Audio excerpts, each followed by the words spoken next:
በመጀመሪያ ኒድ አሰስመንት ይሰራል ወይም ፍላጎት ዳሰሳ የሚባል አለ። ፈረንጆቹ የሚያደርጉትን እያንዳንዱን ነገር መከተል የለብንም። ይሄማ ይላል ይሄማ ታየኩ ችግሮቻችንን መፍታት እንችላለን። ዝም ብለው ነው በቃ አሁን መሄድ ስላለብን በቃ ጊዜያችንን አጣበን እንሂድ ምናምን አይነት ትክክለኛ ሰውን የምታውቀው ይላል አልጋ ላይ ሆኖ ሊተኛ ሲል የሚያስበውን ስሜት ወይም የሚያስበውን ሐሳብ ካካፈለህ አንተ ሚስጥረኛና የልብ ወዳጅ ነህ ይላል። አንድ ቤት ውስጥ ስትኖር በምንም ታምር ጸባይክን ልትደባበቅ አትችልም። ፓኒክ የሚለው ቃል በራሱ ከዛ ከፓን ከምትለዋ ነው የመጣው። አንደኛው ማክበር አንደኛው አለማክበር የሚፈልግ ከሆነ ይሄም ግጭቶችን የሚያስነሳ ነው። ሰላም ጤና ይስጥልኝ አድማጭ ተመልካቾቻችን፣ ይህ የፈጠነ ሚዲያ ነው። እኔ ፍጹም ሙሉጌታ እባላለሁ። ዛሬ ስራ ባልደረባዬ ደግሞ ቃል ኪዳን እሱ ባለው፣ ከካሜራው በስተጀርባ ደግሞ ዳንኤል ውብሸት ከካሜራ ጀርባ ሆኖ ያይናል። ዛሬ ሁለት የተመረጡ ርዕሰ ጉዳዮችን ይዘንላችሁ ወደ እናንተ መጥተናል። እነዛ ርዕሰ ጉዳዮች በማህበራዊ ሚዲያ በጣም አነጋጋሪ እየሆኑና ብዙዎች እየተወያዩባቸው ነው። ስለዚህ እኛም ለምን ወደ አድማጭ ተመልካቾቻችን አምጥተን ወደ ቤተሰቦቻችን አምጥተን ቤተሰቦቻችንም ይህን ሀሳብ ተጋርተው እርስ በርስ ለምን አይወያዩበትም በሚል ሀሳቦቹን ይዘን መጥተናል። ሰምተሻል ወሬውን አዲስ ለወጣው ህግ ምናምን? ውይ አልሰማሁም። ምን አይነት ህግ ነው? እስኪ አንተ ብትነግረን ለተመልካቾቻችንም እኔም ስላልሰማሁ። ዳኒ ሰምተሃል? በነገራችን ላይ ካላገባህ ስልጠና ካለወሰድክ አታገባም የሚል ህግ ወጥቷል። ካላገባሽ ስልጠና ያልወሰደ ሰው ወደ ጋብቻ ወደ ትዳር አይገባም በሚል አዲስ አዋጅ ወጥቷል ይላል። ብዙዎች በዚህ ጉዳይ አስፈላጊ ነው አስፈላጊ አይደለም ብለው በሁለት ቡድን ተካፍለው እየተከራከሩ ነው ያሉት። እስቲ ግን ሙሉ ምንድነው የሚለውን ነገር አብረን ከአድማጭ ተመልካቾቻችን ጋር አብረን እንየው። ያለ ስልጠና ሰርቲፊኬት ጋብቻ አይፈቀድም። የሴቶችና ማህበራዊ ጉዳይ ሚኒስቴር ከጊዜ ወደ ጊዜ እየጨመረ የመጣውን የፍቺ ቁጥር ለመቀነስ አዲስ የአሰራር ስርዓት ሊዘረጋ መሆኑን ያስታወቀው። እኛም ቀደም ሲል በዜናችን ነግረናችሁ እናውቃለን። ውድ ቤተሰቦቻችን በተለይ በአዲስ አበባ የፍቺ መጠንን በቅርቡ በዜናችን በአሃዱ ኒውስ ኤንድ ፖለቲክስ ቻናላችን ላይ ዘግበነው ነበረ የፍቺ ቁጥር መጨመሩንና በዚህ መሰረት ማንኛውም ተጋቢ የቅድመ ጋብቻ ስልጠና ሰርቲፊኬት ሳይዝ ወደ ጋብቻ መግባት የማይችልበት አሰራር ተግባራዊ ይሆናል። ተፈጻሚነቱ እንዴት ነው? አሰራሩ በሚቀጥለው ዓመት ስራ ላይ እንዲውል ዝግጅት መጠናቀቁን የሚኒስትሩ የአረጋውያንና ቤተሰብ ጉዳዮች ዋና ስራ አስፈጻሚ ናቸው የገለጹት። ስራው ከሃይማኖት ተቋማትና ከሀገር ሽማግሌዎች ጋር ሁሉ በመመካከር የሚከናወን ይሆናል። ለትዳሮች መፍረስ ለትዳሮች አለመዝለቅ ዋነኛው ምክንያት የግንዛቤ እጥረት ስለሆነ ይህንን ለመፍታት የስልጠና ማኑዋሎች ተዘጋጅተዋል። በቤተሰብ ጉዳይ ላይ የሚሰሩ ተቋማት ሁሉ ስራቸውን በቅንጅት ለመስራት የጋራ ፎረም መስርተዋል። ሰምተሻል? አዎ ህጉ በጣም የሚያስገርም ነገር ነው።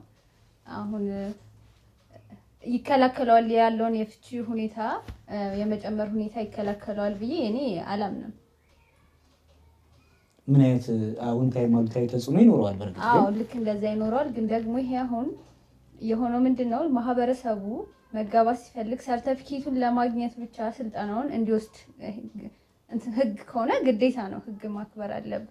እንደዛ ነው እንጂ የሚሆነው ሰዎች ራሳቸው አምነው ለምሳሌ አምነው ከትዳራችን ውስጥ እንደዚህ እንዳንሆን እንደዚህ እንዳይፈጠር ጻብ እንዳይፈጠር አለመግባባት እንዳይፈጠር ብለው ራሳቸው አምነው ያልወሰዱት ስልጠና በጣም ምንድነው የመቀበል እና ደግሞ የመተግበር እንትናቸው ዝቅተኛ ይመስለኛል በእኔ አመለካከት። አሁን እዚህ ጋር ይሄ ህግ የወጣበት ምክንያት ተብሎ የተቀመጠ ነገር አለ። አንደኛ የግንዛቤ እጥረት ነው። ይሄ የግንዛቤ እጥረት ደግሞ ወደ ምን አምጥቷል? ወደ የፍቺ መጠን ቁጥሩ እንዲያሻቅብ አድርጎታል ይላል። ስለዚህ የግንዛቤ አለመኖር ፍቺ ቁጥርን እንዲጨምር ካደረገ፣ ስለዚህ ግንዛቤ መፍጠር ፍቺ እንዲቀንስ ያደርገዋል ነው ሐሳቡ፣ የህጉ አመጣጥ ማለት ነው። አሁን ይሄንን ለምሳሌ ሰዎች በግዴታ ቢያደርጉት ግንዛቤ ካላቸው ይሄን ነገር የመከላከል አሁን ብዙ ጊዜ መነሻ አላቸው ህጎች ሲወጡ አይደለ? አንደኛው የፍቺ ቁጥር መጨመር ነው። የፍቺ ቁጥር መጨመር የግንዛቤ እጥረት ብቻም ላይሆን ይችላል። አንዳንድ ጊዜ ስለ ትዳር በስነ ልቦና አማካሪዎች ምናምን ምክር ሲወስዱ የነበሩ በሃይማኖት ተቋማት ደግሞ በንስሐ አባቶቻቸው በምናምን የሚመከሩና ወደ ትዳር ሲገባ ግን ብዙ ጊዜ ግጭቶች ይፈጠራሉ፣ ረብሻ ይኖራል፣ ጭቅጭቅ ይኖራል። ያ ደግሞ እየገፋ ይሄድና ወደ ፍቺ ደረጃ ወደ መድረስ ይሄዳሉ ማለት ነው። እንግዲህ በትዳር ውስጥ ከተገባ በኋላ የግጭቶች መንስኤ ወይም ሰው ሊጨቃጭቅባቸው የሚችሉ ነገሮች እነማን ናቸው ብትይ ምክንያቶቻቸው የተለያዩ ሊሆኑ ይችላሉ። ነገር ግን አንደኛው ብሎ መንግስት እንደ ህግ ሲያወጣ መነሻ ብሎ እንትኗን መዞ ያነሳት የግንዛቤ እጥረት ነው። ምክንያቱም ሰዎች ዘለው ወደ ትዳር ይገባሉ፣ ዘለው ወደ ግንኙነት ውስጥ ይገባሉ። ከገቡ በኋላ ትዳር ይሄ ነው በሚለው ሁኔታ ውስጥ ግን የመደናገጥ ነገሮችን ኮንፍሊክት ይፈጠራል። ያንን ማኔጅ ማድረግ እንትናችን ደካማ ይሆናል። ያው ከትዳር በፊት በነበረን ባህሪ ይቀጥልና አንቺ ትብስ የሚባለው ነገር ቀርቶ ወዲያ ወደ ግጭት ያመራና ያው እልህ ምን ውስጥ ይገባና በዛ ጭቅጭቅ ወደ ትዳር መፍረስ ይሄዳል ማለት። በዛው የትዳር መፍረስ ደግሞ የሚያመጣው ተጽዕኖ አለ። ልጆች ላይ የሚያመጣው ተጽዕኖ አለ።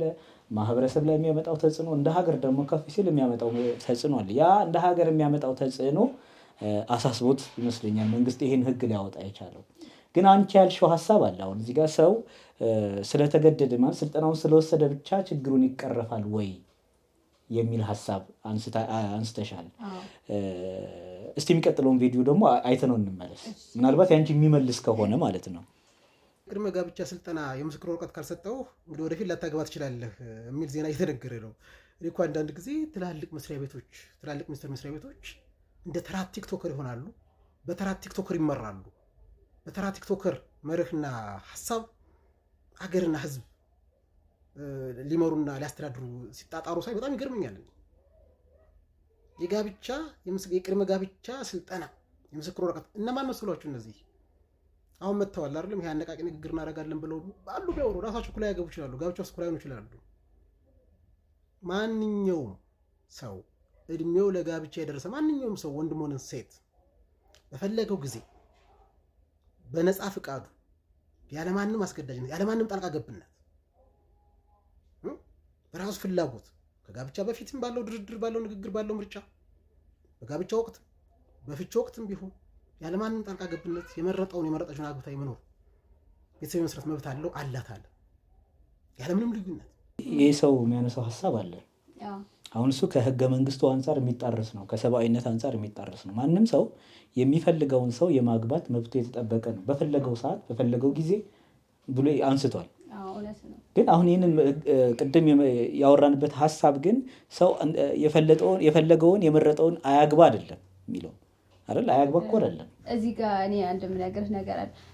አሁን ለምሳሌ ስልጠናው ሳይሆን የምናገባውን ሰው ማንነት የሚወስነው እኛ የምናገባውን ሰው ከማግባታችን በፊት በደንብ ማወቅና አለመጠናናት ነው ችግሩ። ገባህ? ለፍቺ የሚዳርገው ለምሳሌ እኔ በደንብ ጸባዩን የምታውቀው ሰው ከሆነ በደንብ የምትለው ሰው ከሆነ ይሄ ነገር ሳገባ እንደዚህ ስለሚሆን አላገባውም ይመጣል። ገባህ? ግን በደንብ ሳትጠናና ስሜታዊ ሆነ ተቻኩለ ከገባ በኋላ ላይ ልክ ምንድነው መጀመሪያ የነበረው አይነት ስሜት አይኖርም ማለት ስህተት እንደሰራክ ይገባሃል። ስለዚህ ፍቺ ይኖራል። ስልጠናው ሳይሆን ዋናው አስፈላጊ ነገር ሰዎች መግባባት መቻል አለባቸው። ከጋብቻ በፊት ራሳቸው በደንብ መግባባትና መተዋወቅ። እሱ ካለ በደንብ የምትተዋወቅ የምትግባባ ከሆነ ልትፋታ አትችልም። የግንዛቤ እጥረት ብቻ ሳይሆን ጸባይ ለጸባይ አለመተዋወቅ። በዛ ላይ እውነት ነው የተለያየ ቤት ውስጥ አድገህ ነው የምትመጣ። ሁለት የተለያየ ባህሪ ያለ ሰው ነህ። ግን ደግሞ አለመተዋወቅህ ያንን እንድትቋቋመው አያደርግም። ገባህ? ለምሳሌ ሳትጋባ በፊት ለሰዎች ራስህን ሁነህ በትክክለኛ አንተነትህ ላይሆን ይችላል የምታወራት፣ እሷም እንደዛ ላይሆን ይችላል። ግን አንድ ቤት ውስጥ ስትኖር የሚደበቅ ማንነት አይኖርም። ስለዚህ ከፍተኛ የፍቺ መጠን ያለው በእንትን ምክንያት በአለመተዋወቅ ምክንያት ነው። ስለዚህ አሁን የፍቺ ቁጥር የጨመረው ሰው በደንብ አለመግባባትና አለመተዋወቁ ነው እኮ። ይሄንንም ራሱ የሚፈታ የስልጠና ቢሆንስ የሚሰጠው? ለምሳሌ ስልጠና ሲሰጥ በነገራችን ላይ 3 ነገሮችን ያማከለ ነው የሚሆነው። በመጀመሪያ ኒድ አሰስመንት ይሰራል ወይም የፍላጎት ዳሰሳ የሚባል አለ። ያ ፍላጎት ዳሰሳን ሲያዩ በእነሱ አሁን በዚህ ስልጠናው ዝግጅት ላይ የተባበሩ ሰዎች እንደ ፍላጎት ዳሰሳ የወሰዱት ምንድን ነው? የፍቺ ቁጥር መጨመር ነው። በተለያዩ ጊዜያት በተለያዩ ቆጠራዎችና ጥናቶች ውስጥ የተመለከቷቸውን መነሻ በማድረግ እንደ ኒድ አሰስመንት ወስደውት ስልጠና ያስፈልጋል። አሁን ፍቺ ትዳር እየተበተነ ነው። ፍቺ በነገራችን ላይ በቀን ውስጥ ባለፈውም ፕሮግራም ላይ ስናነሳው ነበር አይደል? በቀን 4.5 የሚሆን በአማካይ ማለት ነው ችሎቶች የፍቺ ናቸው። ያ ማለት 4 ችሎት የፍቺ ናቸው የሚል ጥናት ወጥቷል። ይኸው እንደ ሀገር ስታስቢ ከባድ ነው። እንደ ሀገር ስታስቢ ማለት ነው ያው በቀን ስንት ወደ 9,000 ወደሚጠጉ የፍቺ እንትኖች ሰነዶች መዝገብ ቤት ውስጥ ልታገኝ ትችላለህ እንደማለት እኮ ነው። አሁን ያ ፍቺ የምትለው 2 ፊደል ትሁን እንጂ የምታፈርሰው ግን ቤተሰብን የሚያህል ተቋም ነው። አዎ እሱ እውነት ነው። ግን ደግሞ ምን መሰለህ ስልጠናው እንዴት አለመግባባቶችን መፍታት እንዳለብህ ነው እንጂ የወሰንከው ውሳኔ የተሳሳተ እንደሆነ ለምሳሌ ስልጠናው አንደኛ በፍላጎት መሆን አለበት። ለምሳሌ አንተና የምታገባው ሰዎች ወደፊት ችግር ቢፈጠር መፍታት ስላለብን እኛ ስለማናቅ መሰልጠን አለብን ብለው በራሳቸው መጀመሪያ ማመን አለባቸው። ይሄ እንደ ሕግ መቀመጥ ያለበት ሳይሆን ሁሉም ሰው ለምሳሌ ካገባ በኋላ ማንም ሰው ባይፋታ ደስ ይለዋል አይደል? በጣም ከአቅሙ በላይ ነገሮች ሲሄዱ ነው ፍቺ ጋር የሚደርሰው። መጀመሪያ ያ ሰው ኢንተረስቱ ሊኖረው ይገባል። ምንድነው መሰልጠን አለብን፣ ችግሮቻችንን እንዴት መፍታት እንዳለብን መማር አለብን የሚለው ስንትን በራሳቸው ፍላጎት መሆን አለበት እንጂ እንትን መሆን የለበትም። ህግ መሆን የለበትም። ህግ የሚሆነው ምን ሲሆን ነው? ይሄ አሁን ለምሳሌ ሰርተፊኬት አይሰጥም፣ የጋብቻ ሰርተፊኬት አይሰጥም ነው የተባለው አይደል? የጋብቻ ሰርተፊኬት ካልተሰጠህ ደግሞ አንተ ለጋብቻ ሰርተፊኬት ስትል ብቻ ፍላጎት ሳይኖርህ እዛ ትሄዳለህ። የማዳመጥ ወይም ደግሞ የተሰጠህን ስልጠና የመቀበል እንትነት ምን ያህል ፐርሰንት ለምን አያዳምጡ? ኖ ፍላጎት የውስጣቸው እኮ ይሄ ፍላጎት ማነስን ምክንያት ምንድን ነው? የፍላጎት ማነስ ስልጠናውን አለመፈለግ ነው። ስልጠናውን ካለመፈለግ ሳይሆን እሱ የሚመነጨው ለምሳሌ አሁን ገና ልትጋባ ሲሆን ምናምን እኛ እኮ በራሳችን ብቁ ነን፣ በራሳችን ችግሮቻችንን መፍታት እንችላለን። ዝም ብለው ነው በቃ አሁን መሄድ ስላለብን በቃ ጊዜያችንን አጣበን እንሂድ ምናምን አይነት ይሄማ ይላል። ይሄማ ታየኩ አሁን ጥናቶች ሲያመለክቱ የፍቺ ቁጥር የጨመሩት በራሳቸው በፍላጎታቸው ስለሚጋቡ፣ በነገራችን ላይ አስበው እንደዚህ እንፈታለን ምናምን ብለው የሚጋቡት ቁጥራቸው ትንሽ፣ በፍቅር ይላመዳሉ፣ በፍቅር ይሳሳፋሉ። ስለዚህ ሽማግሌ ይልካል ምናምን ነገር፣ ከዛ ፕሮሰስ በዛ ሂደት ይሄዳል እንጂ ይሄ አሁን ትዳር ውስጥ ይገባ እንደዚህ ያጋጥመናል የሚለውን ነገር ሰውም በራሱ በአንድ ቀን በሳምንት ምናምን የምታውቂው አይደለም። አሁን አንድ ሰውም በሳምንት አታውቂው። ቅድም አንስተሻት ነበር። እቺ ከተለያየ ቦታ ነው የሚመጡት። አዳራቸው ቤተሰቦቻቸው ያሉ ሊሆኑ ይችላሉ። ሲገናኙ የሚገናኙት ካፌ ውስጥ ሊሆን ይችላል። የሚጥሉት ባህሪ ያላቸው ሲገናኙ ማለት። ምክንያቱም በፍቅር ውስጥ እስከሆኑ ድረስ ፖዚቲቭ ነገር ነው የሚናገረው አይደለ ዳኒ? አላጋጠመም አንተም? እሱም አሁን ዳኒም እንደዛው ነው። እና ይሄ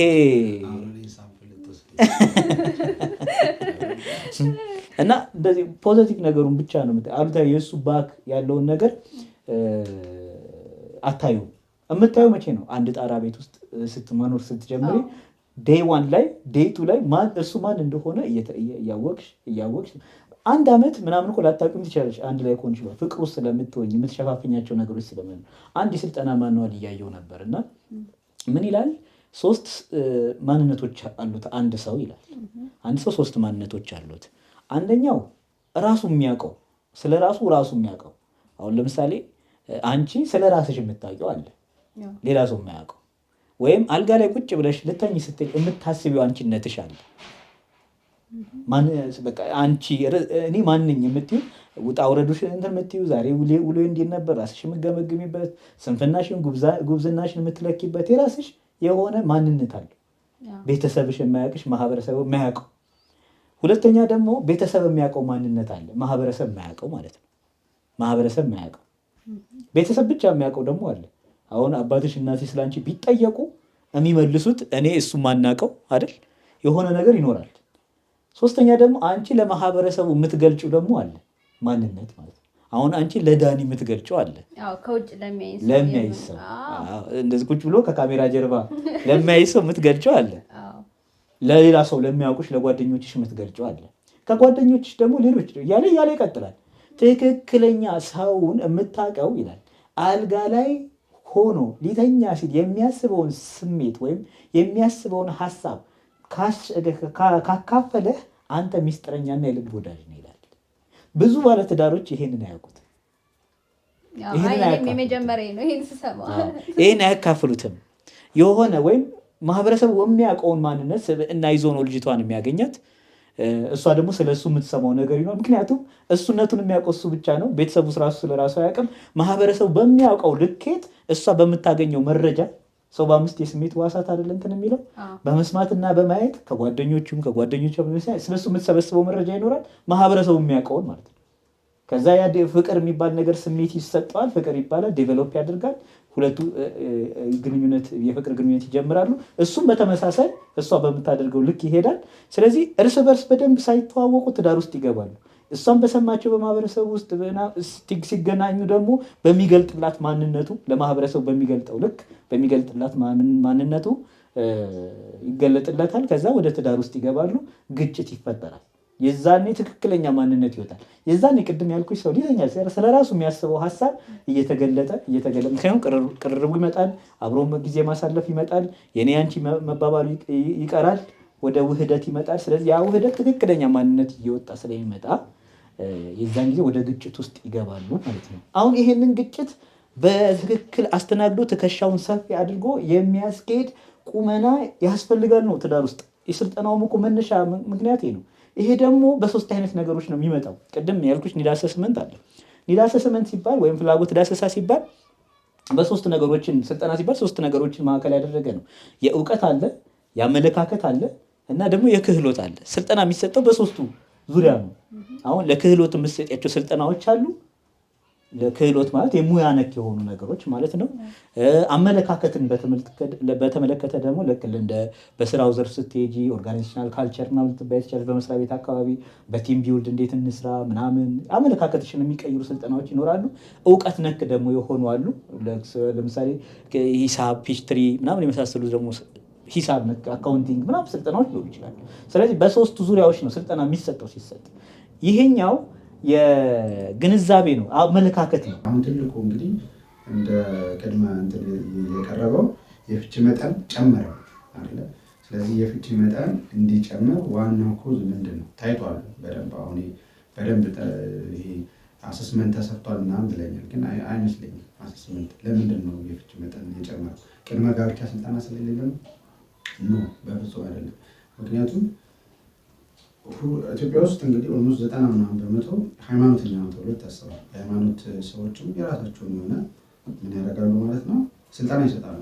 ጋብቻ ጠቃሚ እንደሆነ፣ ጋብቻ ከአምላክ እንደሚሰጥ እንደዚህ አሁን እኮ የሃይማኖት ተቋማትን በራሱ መረጋችን ላይ ምን ያህሉ ነው በሃይማኖት ተቋም በመንፈሳዊ በቤተክርስቲያን ስርዓት የሚጋባው?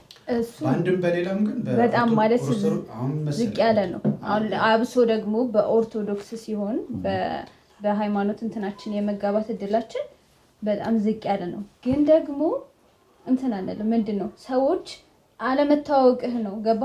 ለምሳሌ እኮ ያን ሰው እኮ እኔ አሁን ለምሳሌ አብረን እያልን እኔ ለሌላ ሰው ለምሳሌ ለእኔ አሁን አንተ በጣም ጥሩ ሰው ነህ፣ ግን የሆነ ሰው ላይ ልትጮህ ትችላለህ። ካፌ ሂደህ ወይ የሆነ ነገር መንገድ ጋር ምናምን በዛ ሰው ምን አይነት ሰው እንደሆነ ኖቲስ ማድረግ ትችላለህ። ማለት ለአንተ በሚያሳይህ ነገር ብቻ ሳይሆን ለሌሎች ባለው አመለካከት፣ ለሌሎች ነገሮች ካንተ ውጪ ባለው ሌላ ነገር ለዛ ባለው አመለካከት ነው ሰዎቹ መመዘን ያለብህ።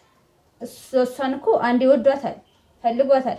ስለዚህ ለእሷ ምንድነው ሊሆን የሚችለው? በጣም ጥሩ ሰው ነው ሊሆን የሚችለው። ልክ ግንኙነት ውስጥ ስትሆን ለሌላ ሰዎች ያላቸው አመለካከት፣ ሌሎች አስተሳሰቦቻቸው ላይ ምን ያህል እንደሚያዩ ማለት ምን አይነት አስተሳሰብ እንዳላቸው፣ እንዴት እንደሚያዩ፣ ለሰዎች ምን አይነት ክብር እንዳላቸው፣ ከዛ ደግሞ ግጭቶች ሲፈጠሩ እንዴት ከሰዎች ጋር እንደሚፈቱ ምናምን ነው እንጂ ካንተ ጋርማ ምንድነው ፍቅረኛሞች ስለሆንክ እንትን አትልም። በቃ መጋጨት ቢኖርም አሁን ፍቅረኛ ከሚለው ጽንሰ ሀሳብ ተወጥቶ ወደ ትዳር እኮ ነው። አዎ እኮ ከዛ ወደ ትዳር ስትሄድ ደግሞ ሌላ ነገር ነው። አንተ መጀመሪያ ትዳር ከመግባት በፊት ትዳርና በፍቅረኝነት መካከል አሁን ፍቅረኛ የሚለው ኦልሞስት ትዳር ማለት አንድ ቤት መሆን ነው አይደል? ትርጉሙ ላይ በደንብ ይሉበት። ትዳር ማለት አንድ ቤት መሆን ነው። ፍቅር ግን በህይወታቸው ሙሉ የሚያኖራቸው ነው። ፍቅር ማለት አብረው አንድ የሚያኖራቸው ፍቅር የሚባለው። ስለዚህ ከውጪ ወደ ቤት ነው የሚገቡት ማለት ነው። ቀድም እኮ እያነሳን ነበር እሱ። ግን እሱ ምን መሰለክ ከውጪ ወደ ቤት ሲሆን በቃ እውነተኛ ማንነታችን በቃ በስነ ስርዓት ስለሚገለጥ ነው። እና ደግሞ በደንብ ስለማንተዋወቅ አንድ ቤት ውስጥ ስኖር በምንም ታምር ጸባይክን ልትደባበቅ አትችልም። ልክ እንደዛ ስለሚሆን ነው የፍቺ መጠን የሚጨምረው። ሁለተኛ ነገር ደግሞ ሰዎች በዚህ ህግ መሰረት እኔ የፍቺ ቁጥር ይቀንሳል ብዬ አላስብም። የሰዎች ተጋይቶ ይሄዳል። ማይንድ ሴት ነው መሰራት ያለበት። ሰው ከተጋባ በኋላ ካውንስሊንግ ይሄዳሉ አይደል? ትዳር አማካሪ ጋር ከተጋባ በኋላ ግን አይደለም። ከተጋባ በኋላ አሁን ያለው ትሬንድ እንደዛ እኮ ነው አይደለም? አዎ እሱን ነው የምልህ። መጀመሪያ አሁን የቅድመንቱ ጭራሽ እሱ አይታየንም በነገራችን እሱ አይታየንም። በቃ የገብሱ ምናምን ሰው ተጠንቶ ምናምን እውነት ነው። በቃ ዓለም ላይ እንደዚህ አይነት ነገር አፕላይ ተደርጎ አይታወቅም። ቅድመ ጋብቻዎች ምናምን ዝም ብሎ በግለሰብ እንዲህ በመንግስት ራሱ አዋጅ አውጆ ምናምን ህግ አውጥቶ ዓለም ላይ የለም እንደዚህ አይነት እንትን ማለት ነው። ምናልባት የመጀመሪያው ሳይሆን አይቀርም። እኛ ገብሱ አሰስመንት የሚባለው ነገር አይመስለኝም። እንደው ዝም ብሎ ተንደፋድፎ ያደረጉት ነገር ካልሆነ በስተቀር አሰስመንት የቱ ጋር ስንት ሰው ተጠየቀ፣ ከዛ ደግሞ በስንት ሰዎች ውጤት ታየ አይደለ? እንደ ሀገር ከሆነ በጀት ጥናቶች እኮ ያሳያሉ ይሄንን። ከዚህ በላይ ምን እስኪሆን እንደሚጠበቅ ጥናቱን አልሰማም። መጀመሪያ ጥናቱን አልሰማም አይደል? አሁን እንዴ ይሄው አሁን ሰውየውን ሰምተዋል ምን እያለ እንደሆነ። በቃ ይሄ መንግስት ዝም ብሎ የሆኑ ቲክቶከሮችን ምናምን እንትን እያደረገ አይነት ነገር ሞቲቬሽናል እሱ የራሱ ሀሳብ ነው። ይሄ ለምን መሰለህ ሊሆን ይችላል። ከዚህ ይኸውልህ በነገራችን ላይ በተለያዩ አሁን ቅድም ልጅቷም እኮ የመጀመሪያውን እንትን ከሰማሽው ከዚህ በፊት በዜና ሰርተንበት ነበር። የፍቺ በተመለከተ ዘገባዎች ይወጣሉ፣ ሰነዶች፣ ጥናቶች እኮ ይወጣሉ አሉ እኮ። አሁን ያ የሚያመላክተው እንዴ ከዚህ በፊትም ወጥተዋል እኮ በመንግስት ደረጃ ጥናት ተደርጎባቸውም ወጥተዋል። ግን አሁን ስለ ፍቺ አይደለም የምናወራው። ለዛ እኮ ነው ስለ ፍቺ ሳይሆን ስለ ህጉ ነው። ህጉ ደግሞ ግንዛቤ መፍጠር፣ ቅድመ ጋብቻ ስልጠና መውሰድ አለባቸው አለ። ምክንያቱም ምንድነው ከዚህ በፊት የነበሩት ጥናቶች እንደሚያመለክቱት የፍቺ ቁጥር በደንብ እየጨመረ ነው፣ በፍጥነት እየጨመረ ነው። ስለዚህ ይሄ ምንድነው ባለትዳር ተብለው ወይ ትዳር ውስጥ የገቡ ሴቶች ስለ ትዳር ያላቸው አመለካከት ወይ ወንድ ባልና ሚስት ማለት ስለ ትዳር ያላቸው አመለካከት አነስተኛ ነው ማለት ነው። አመለካከት ምንድነው ነው? አሁን አመለካከት ምንድነው ሲባል ለምሳሌ ግጭት አፈታት ዘዴ ሊሆን ይችላል። ገብቶሻል አይደል? አሁን ለምሳሌ ትዳር ውስጥ ትገቢያለሽ፣ አንድ ቤት ውስጥ ቅድም ካልኩሽ ነው ሰው ቤት ውስጥ ከራሱ ጋር ሲሆን የራሱ ስብዕና አለው። ያንን ነው ሼር የምታደርጊው። ያንን ሪል ማንነትሽን ሼር ስትደራረጊ ያው ሪል ግጭቶች ይኖራሉ። ያ ግን የዛ ግጭት መምጣት ግን በአንድ ትዳር ውስጥ ጤናማ ነው በራሱ ግጭቱ። 1 ዓመት 2 ዓመት እያልኩ የስነ ልቦና ባለሙያዎች እኮ ያስቀምጡታል። በ1 ዓመት ውስጥ በ2 ዓመት ውስጥ የትዳር እድገት አለው። አንደኛው ግጭት ነው። ትጋጫለሽ። ቤት ውስጥ ስትገቢ ማለት የተለያየ ባህሪ ይዘሽ ወደ ቤት ወደ አንድ ጣሪያ ስር ስትመጪ የሚፈጠሩ ግጭቶች አሉ። እነዛ ግጭቶችን ነው የምታስተካክይበትን የምትመሪበትን መንገድ ነው አሁን ቅድመ ጋብቻ ስልጠና ብሎ ያመጡት። ሰዎች ድህረ ጋብቻ ሊሄዱ ይችላሉ። ለምሳሌ አንቺ በትዳር ውስጥ ዓለም ውስጥ ስትገቢ የሚያጋጥሙሽን ችግሮች ሀውቱ ሪዞልቭ ወይም እንዴት ነው መፍታት ያለብኝ ብለሽ ላታስቢ ትችያለሽ። ግን ያንን ለመፍታት ደግሞ የምትሄጂበት የራሱ አሁን ለምሳሌ በመንፈሳዊ ዓለም ስትሄጂ ወደ ንስሐ አባትሽ ጋር ወደ ማማከር ትሄጃለሽ አይደል?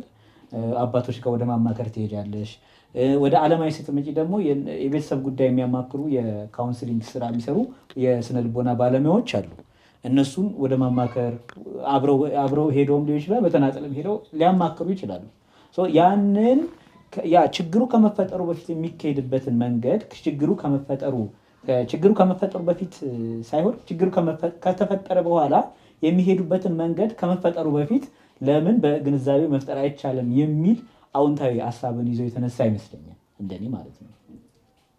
እንደ ሀሳብ ይሄ ልክ ነው። ግን ደግሞ መሆን ያለበት የሚጋቡ ሰዎች ራሳቸው ወስነው ከመጋባታችን በፊት ስልጠናው ያስፈልገናል ብለው መሄድ አለባቸው እንጂ ሰርተፊኬት ስለማናገኝ ስልጠናው ቦታ መሄድ አለብን ብለው መሄድ የለባቸው። ለምሳሌ ትምህርት ሲሆን እንቀበላለን አይደል? ይሄ ግን የምትኖረውን ህይወት ሲሆን ግን ጸባይህን ምንድነው በግድ ምንድነው በሚሰጥ ስልጠና ብቻ ልታስተካክለው አይችልም። አንዴ ሁለቴ ምን ያክል ጊዜ እንደሚፈጅ ስልጠናው አልሰማንም፣ ግን ያ በሚሰጠው ስልጠና እንትን ልትል አይችልም። ጸባይህን ሊታረም አይችልም። ግጭቶች ሲፈጠሩም ደግሞ በነገራችን ላይ ግጭት ምናምን ሲፈጠር የምንፈታው እድሜያችን እና የኛ ሁኔታ ይወስነዋል። የሆነ ነገር በተደጋጋሚ ስናይ ምናምን የምንፈታበት መንገድም ከልምድ ነው እንትን የምትለው የምታስተካክለው እንጂ በትምህርት ህይወት በትምህርት የሚሆን ነገር አይደለም። በልምድ የሚመጣ ነገር ነው። ሁሉም ሰው ልክ እንዳልከው መጀመሪያ ልክ ሰው ተጋብቶ የመጀመሪያዎቹን 1 እና 2 ዓመት ግጭት ይኖራል። ከዛ ግን ምንድነው ግጭቱ ይጠፋል። ሰዎች ትዳራቸው ሞቅ ሞቅ ይላል። ልክ እንደዛ ይኖራሉ። እና ያ የሚሆነው ምንድነው አብሮ በመኖር ውስጥ ራሳቸውን ስለሚያስተምሩ ህይወት የሚያስተምርህ ነገር ከስልጠና ህይወት የሚያስተምርህ ነገር የበለጠ አንተን ስለሚያስተምርህ ነው። ከዛ ውጪ ግን የፍቺ መብዛቱ ሰዎች መጀመሪያ በትንሹም ቢሆን አለመታወቃቸው እንደማይኳኳኑ አለመታወቃቸው ነው እንጂ የግንዛቤ እጥረት አይደለም። ለኔ እንደዛ ነው የሚሰማኝ። ታዲያ የምን እጥረት ይመስልሻል? የምን እጥረት ይመስልሻል? የጸባያችን ለምሳሌ የጸባያችን ሁኔታ ነው። አሁን እኔ ያንተን ጸባይ መቀየር እችላለሁ ብለህ ታስባለህ? ቶሎ ትበሳጫለሽ ምሳሌ ማለት ቶሎ ትበሳጫለሽ። የአንቺ ጸባይ ነው አይደል? የአንቺ ጸባይ ነው። መበሳጨትሽ ለምን እንደሆነ አላውቅም። ስለዚህ መበሳጨትሽ ለምን እንደሆነና ስትበሳጪ በምን አይነት መልኩ ማስተናገድ እንዳለብኝ ግንዛቤው ከሌለኝ አንቺ ስትበሳጪ እኔ መበሳጭና ነገሩ ይፋፋማል እንደማለት ነው። አየህ አይደል? ቅድም ሰው ሲኖር ከህይወት ነው የሚማረው ያልኩ ለዚህ ነው። ከእንትን ምንድነው አብረን ስንኖር ግጭቶች ይኖራሉ። ከዛ እኔ ብስጩ ሰው እንደሆንኩኝ ወይም ደግሞ ምንድነው ተናጋሪ ሰው አይነት እንደሆንኩኝ ታውቃለህ። ከዛ መጀመሪያ አካባቢ እኩል ልንነጋገር እንችላለን። ከዛ ግን ኦኬ እንደዚህ ስለሆነች እሷ እኔ በዚህኛው መንገድ ማስተካከል አለብኝ። ሁሌም ምንድነው ችግር ያለበት ሰው ብቻ አይደለም ትዳር ውስጥ ራሱን የሚቀይረው። አንተ ያንን ሰው ላለማበሳጨት የምትሄድበትን መንገድ አንተ ነህ የምታስተካክለው። ገባህ? ኦኬ እነዚህ ነገሮች ሶሎ እንድትል ስለሚያደርጓት እንደዚህ አላደርግም። ከዛ ደግሞ ልክ እሷ በምትናገርበት ሰዓት እኔ እንደዚህ ላለው ዝም ላለው እንደዚህ አደርጋለሁ። ከበረደላት በኋላ እናወራለን። ያ ልክ በኑሮ ህይወት በልምድ የሚመጣ ነው እንጂ መጀመሪያ ላይ ለምሳሌ አሁን እሷ ስትጣሉ እሷ እንትን ስትል አንተ ዝም በል ምናምን የምትለው ኖ አይሆንም። ማለት ስሜትን ሳትናበብ አይሆንም። ግን 1 2 3 ግጭቶች ሲፈጠሩ ኦኬ ይላል። ከዚያ ሰው እኩል ከሷ ጋር መናገር እንዳለበት ወይም ደግሞ እሱ ከሱ እኩል ስሜታዊ በሆነበት ሰዓት እኩል መናገር እንዳለባት ሳይሆን መጀመሪያ ላይ ዝም ብላ አሳልፋ በኋላ ላይ ማስረዳትን ትማራለች። ገባህ? እሱ ወይም ደግሞ እሱ እንደዛ ይማራል። ስለዚህ ይሄ መቻቻል የሚባለው ነገር ትዳር እንዳይፈርስ መቻቻል የሚባለው ነገር የሚመጣው እኛ ስንኖር ከህይወት በምናገኘው ልምድ ነው እንጂ በሚሰልጠን ስልጠና እንደዚህ አድርጉና እንደዚህ አታድርጉ በምንባለው ነገር አይደለም። እሱ ኤክስፔሪመንት አይሆንም ነው። አዎ በኤክስፒሪየንስ ነው እንትን። አዎ በኤክስፒሪየንስ ነው ራስን እንትን የምትለው። ይሄ አሁን ልምድም በራሱ አሁን ትዳር ውስጥ ከገባሽ በኋላ ከልምድ አመጣዋለሁ የሚባል ነገር አለ ወይ? አሁን በፍቺ መጠኑ እኮ አንደኛው መንስኤ የሰዎች በየራሱ የተለያዩ ምክንያቶች ይኖሩታል። ማለት ይሄ ግጭት የሚፈጥሩበት የተለያዩ ምክንያቶች ብዙ ምክንያቶችም ሊዘረዝሩ ይችላሉ። አሁን እንደየእንትኑ ይለያያል። እንደየ ቤተሰብ ሁኔታው እንደየ ሀብታም ደሃ ምናምን በኢኮኖሚካልም በሶሻልም ስትራታውን ጠብቆ ሊሄድ ይችላል። የተለያዩ ምክንያቶች ልታቀርብ ይችላለች። ግን አስኳሉ የፍቺ መጠኑ ብሎ የተነሱበት ምክንያት ምንድን ነው? ግንዛቤ የለም። ትዳር የሚባለውን ነገር ግንዛቤ የለም። በተለይ ደግሞ እንደኔ ያረዳድ ነው እንጂ በተለይ ደግሞ ይሄ ሚሊኒያልስ የሚባለው ትውልድ አለ አይደለ? ይሄ ከዲጂታል ኔቲቭስ የሚባሉት ከ19 ምናምኖች ከ2000 ምናምን በኋላ የመጡ የዲጂታል ዘመን ትውልዶች ስለ ትዳር ያላቸው አመለካከት በጣም ዝቅተኛ ነው። አብዛኞቹ ትዳር ይፈራሉ። አብዛኞቹ ማለት ነው። አብዛኞቹ ውሳኔ ላይ ይደክማሉ። ደካሞች ናቸው ውሳኔ። እንዲያውም የሆነ ቢቢሲ አንድ ጊዜ የሆነ ጥናት አውጥቶ ለስራ ቅጥር ምናምን የሚያስፈልጉ ሰዎችን ሲባል በተለይ ሚሊኒያልስ የሚባሉትን አልፈልግም የሚሉ ኩባንያዎች ቁጥራቸው እየጨመረ ነው ለውሳኔ እንትን ስለሚሉ ማለት ነው። ስለዚህ እንደዚህ አይነት ትውልድ እየመጣ ስለሆነ በተለይ ዲጂታል የሆነው ዘመን ላይ ያለው ትዳርን ፍራቻውን ለምሳሌ ሲንግል ማም አይደል ልጅ መውለድ እፈልጋለሁ ግን ማግባት አልፈልግም የሚባል አመለካከት፣ ፌሚኒዝም የሴታዊነት እንቅስቃሴ የሴቶች እንደዚህ ሆነዋል፣ ተበድለዋል፣ እኩል አይደለንም፣ የበላይ ነን ምናምን የሚል ጽንሰ ሀሳብ የሚያቀነቅኑ ሰዎች ያለንበት ዘመን ላይ ነው ያለነው። ስለዚህ ትዳር እኔ አሁን የቅርብ ጓደኛዬ ነው ትዳር ለምንድነው የማትመሰርተው ሲባል አንተ ጥሩ ትዳር መስርተው ጥሩ ህይወት እየኖሩ ያሉ ሰዎችን አሳይኝና አገባለሁ አለ። ሪል የሆነውን አመለካከት ነው የምንልሽ። ይሄ ምንድን ነው? የግንዛቤ እጥረት ነው። ስለ ትዳር ያላቸው ግንዛቤ አናሳ ነው ማለት ነው። ትዳር የሚባለውን ነገር የተረዱበት መንገድ በስሜታዊነት ተጋብተው የሚገቡትም ስለ ትዳር የተለያየ የማይሆን ዲፊኒሽን ይዘው ትርጓሜ ይዘው ደግሞ የሚቀሩትም ሁለቱም የተለያየ የተሳሳተ መንገድ ነው የሚሄዱት። ስለዚህ ትክክለኛው ትዳር ምንድን ነው? ትዳሩ ሲገባ ምን ያጋጥማል? ሊያጋጥሙ የሚችሉ ነገሮች በፈረንጆቹ ጋር ስንሄድ አካልፑልኮ የሚባል እንትን አላቸው። እኔ እንኳን ካየሁት ማለት ነው። ምንድነው አካልፑልኮ? በፊልሞቻቸው ውስጥም እንትን ይላሉ። ይሰበሰቡና ወንዶች ብቻ ወይ ሴቶች ብቻ እየተሰበሰቡ ስለ ትዳር ሁኔታቸው፣ አጋጣሚዎቻቸው፣ ገጠመኞች ስላጋጠማቸው ችግር ያን ችግር ስለፈቱበት እንትን የሚመካከሩበት የሆነ እንትን ይሄ ኢትዮጵያ ውስጥ የለም።